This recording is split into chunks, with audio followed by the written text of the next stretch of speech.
Panorama group, जो सोचता है वो करता है। आपके अपने सपनों का आशियाना। नमस्कार, स्वागत है आपका सिटी पोस्ट लाइव में। मैं हूं मुस्कान। आज की सबसे बड़ी खबर उस घर से आ रही है जिसने बिहार की राजनीति को कई बार हिलाया है।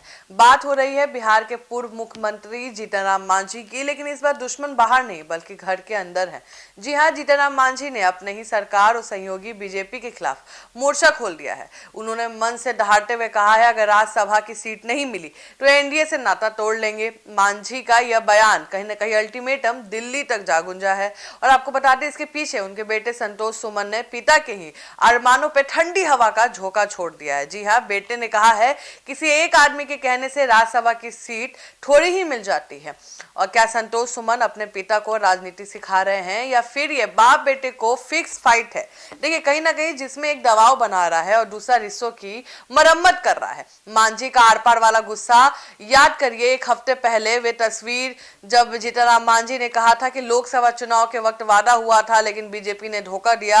उन्होंने अपने बेटे से यहां तक कह दिया कि मंत्री पद का मोह छोड़ो, संघर्ष की राह चुनो। बेटे का कहीं ना कहीं मेच्योरिटी वाला वार सामने आया है। लेकिन संतोष सुमन ने आज जो कहा है उसने सबको हैरान कर दिया है। उन्होंने साफ कहा है कि राज्यसभा सीट कोई मुद्दा ही नहीं है। उन्होंने अपने पिता के बयान को व्यक्तिगत बता दिया है। ये सवाल है कि क्या पार्टी का असली बॉस कौन है, मांझी का अनुभव या बेटे की मंत्री वाला कुर्सी? क्या टूट जाएगी हम? क्योंकि सियासी गलियारों में चर्चा है कि बाप बेटे के बीच शिष्य युद्ध छिड़ गया है। क्या ये मतभेद 2025 के चुनाव से पहले में था या बाद हुआ है?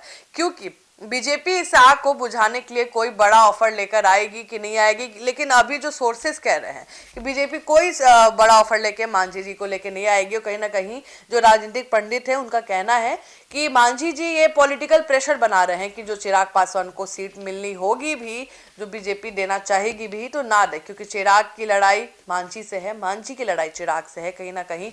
तो इसलिए हो सकता है कि वो राज्यसभा की मांग कर रहे हो। लेकिन संतोष सुमन ने खारिज कर दिया, बोला उनका व्यक्तिगत होगा, लेकिन हमें राज्यसभा की बात नहीं करनी चाहिए। और जीतन राम मांझी सिखाते हैं कि मंत्री पद का मुंह छोड़ो, संघर्ष करो। अब देखते हैं कि बाप बेटे की लड़ाई में कौन आगे निकलता है।